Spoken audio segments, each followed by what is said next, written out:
प्रलय, एक ऐसा समय जब सब कुछ नष्ट हो जाएगा। धरती को चीरते हुए अंदर की ज्वाला बाहर आएगी, आसमान फटकर तेजाब उगलेगा, सभी पशु पक्षी पौधे इस तरह नष्ट हो जाएंगे जैसे कुछ था ही नहीं, और ये धरती एक बार फिर एक आग और भाप से भरा गोला बन जाएगी।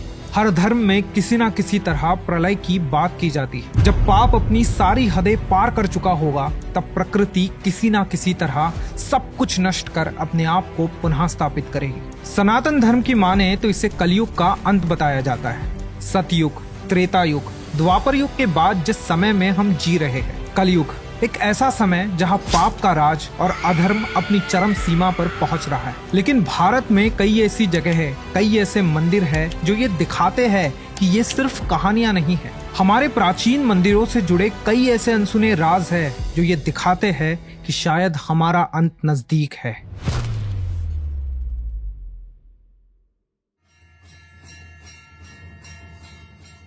यदा यदा हि धर्मस्य ग्लानिर्भवति भारत अभ्युत्थानमधर्मस्य तदात्मानं सृजाम्यह।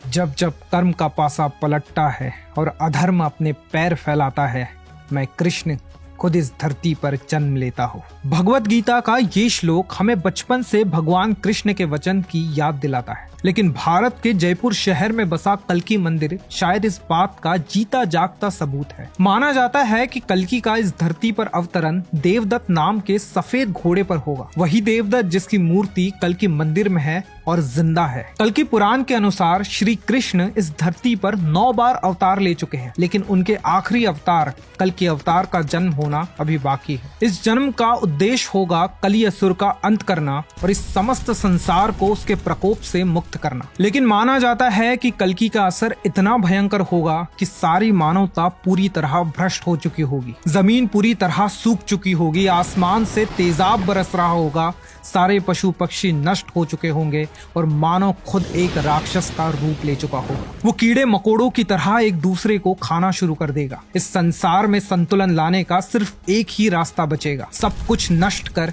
एक नई शुरुआत करना, और ये कार्य कल्की अवतार खुद करेंगे। एक कहानी के अनुसार जब जयपुर के महाराज जयसिंह II इस मंदिर का निर्माण कर रहे थे, तब मंदिर के बाहर बने देवदत्त की मूर्ति पर कहीं से अनजाने में चोट का निशान आ गया। इस निशान को भरने की कई कोशिशें की गई, लेकिन ये वैसा का वैसा ही रहा। लेकिन कुछ समय बाद ये देखा गया कि वो निशान धीरे धीरे अपने आप ही भरता जा रहा है। तब से ऐसा माना जाता है कि जिस दिन वो घाव का निशान पूरी तरह भर जाएगा, उस दिन कल्की भगवान इस धरती पर अवतरित होंगे।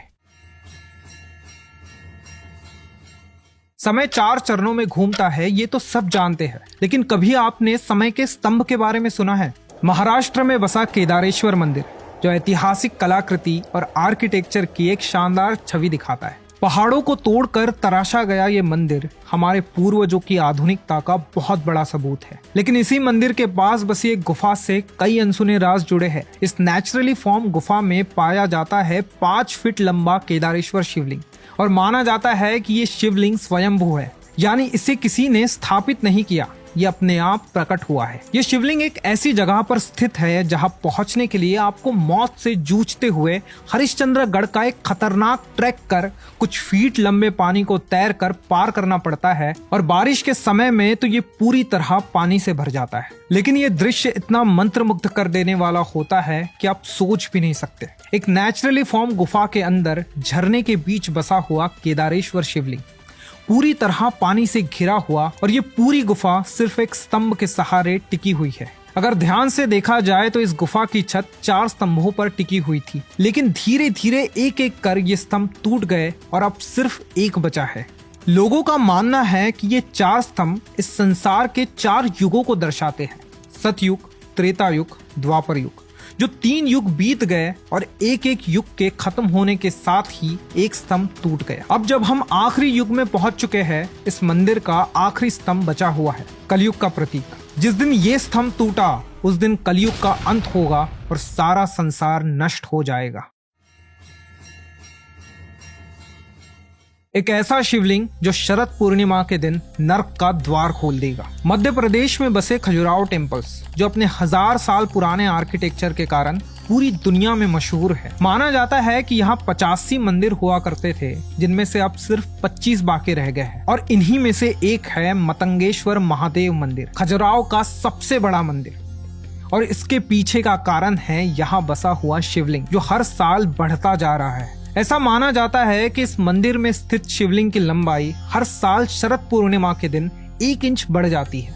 इस मंदिर से जुड़ी कहानी के अनुसार एक बार भगवान शिव ने पांडवों के सबसे बड़े भाई युधिष्ठिर से प्रसन्न होकर उन्हें एक अनमोल और जादुई मणि दी। युधिष्ठिर ने ये अनमोल मणि एक संत मतंग ऋषि को दे दी। आखिर में इस मणि को जमीन के अंदर गाड़ दिया गया और उसके इर्द गिर्द जादुई तौर पर एक शिवलिंग बना। मतंग ऋषि के नाम पर इस मंदिर को मतंगेश्वर मंदिर बुलाया जाता है और ऐसा माना जाता है कि उस मणि की शक्ति के कारण ही शिवलिंग हर साल बढ़ता जाता है। मंदिर के पुजारी बाबूलाल गौतम कहते हैं कि यहाँ का शिवलिंग 9 फीट ऊंचा है, लेकिन इतनी ही लंबाई जमीन के अंदर भी है। ऐसा माना जाता है कि शिवलिंग के ऊपर का हिस्सा स्वर्ग की ओर बढ़ रहा है, जबकि नीचे का हिस्सा पाताल लोक की ओर। जिस तरह हर साल ये शिवलिंग लंबा होता जा रहा है, उतना ही जमीन के नीचे भी बढ़ रहा है। ऐसे ही बढ़ते बढ़ते एक दिन ऐसा आएगा जब ये शिवलिंग नीचे पाताल लोक का द्वार खोल देगा और उस दिन कलयुग समाप्त होगा और ये दुनिया नष्ट हो जाएगी। जोशीमठ टूट रहा है। उत्तराखंड में हिमालय पर्वत के पास बसा छोटा सा शहर जोशीमठ, जो धीरे धीरे जमीन में धंसता जा रहा है। लोगों के घरों में, सड़कों पर बड़े बड़े क्रैक्स देखे जा रहे हैं। ये सब एक आने वाले भयानक अंत की ओर निशाना करते हैं। लेकिन इन्हीं सबके बीच एक ऐसा मंदिर है जो ये चेतावनी सदियों से दे रहा है। उत्तराखंड का नरसिंह मंदिर, जो भगवान विष्णु के नरसिम्हा अवतार को समर्पित है। एक पुरानी कहानी के अनुसार 8वीं शताब्दी में आदि शंकराचार्य ने जोशीमठ में भगवान विष्णु के रूप में नरसिम्हा की प्रतिमा स्थापित की। लेकिन इसके साथ ही उन्होंने एक भविष्यवाणी की कि हर साल नरसिम्हा की मूर्ति का एक हाथ पतला हो जाएगा और जिस दिन ये हाथ गिरकर टूटा, उस दिन एक भयंकर भूकंप आएगा। पास में स्थित जय और विजय नाम के 2 शिखर एक साथ मिल जाएंगे, हिमालय पर्वत टूटकर गिर जाएगा और बद्रीनाथ हमेशा हमेशा के लिए बंद हो जाएगा। एक कहानी ये भी है कि ऐसा होने के बाद भविष्य बद्री नाम से एक नया बद्रीनाथ उजागर होगा, जिसकी मूर्ति स्वयं प्रकट होगी। और आज वही हो रहा है।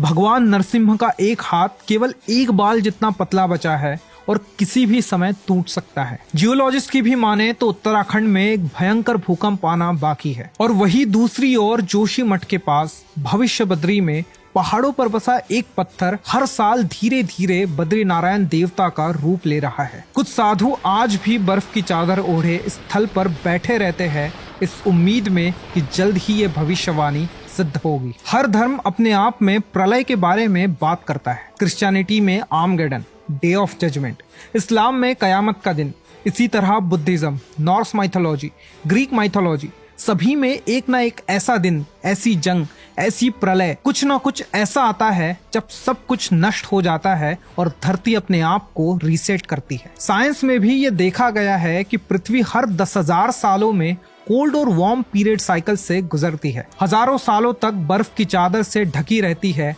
और फिर धीरे धीरे पूरी तरह तपती जाती है। और इसी वार्म एंड कोल्ड साइकिल की वजह से कई सारी प्रजातियां नष्ट हो चुकी है। कई लोग ऐसा भी मानते हैं कि ग्लोबल वार्मिंग पृथ्वी की नेचुरल वार्म साइकिल ही है। इन सभी end of the world predictions के बीच एक मसीहा की भी बात की जाती है। घोड़े पर सवार, हाथ में अग्नि समान तलवार लिए एक मसीहा आएगा जो सारी बुराई का अंत कर देगा और एक नई दुनिया का निर्माण करेगा। एक ऐसी दुनिया जो पाप, दुख, दर्द, बीमारी और तकलीफों से मुक्त होगी। एक ऐसी दुनिया जो स्वर्ग की तरह महसूस होगी।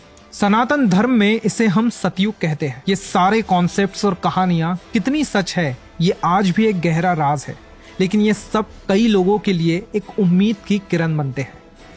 आपके इस बारे में क्या थॉट्स है, हमें कमेंट सेक्शन में जरूर बताएं।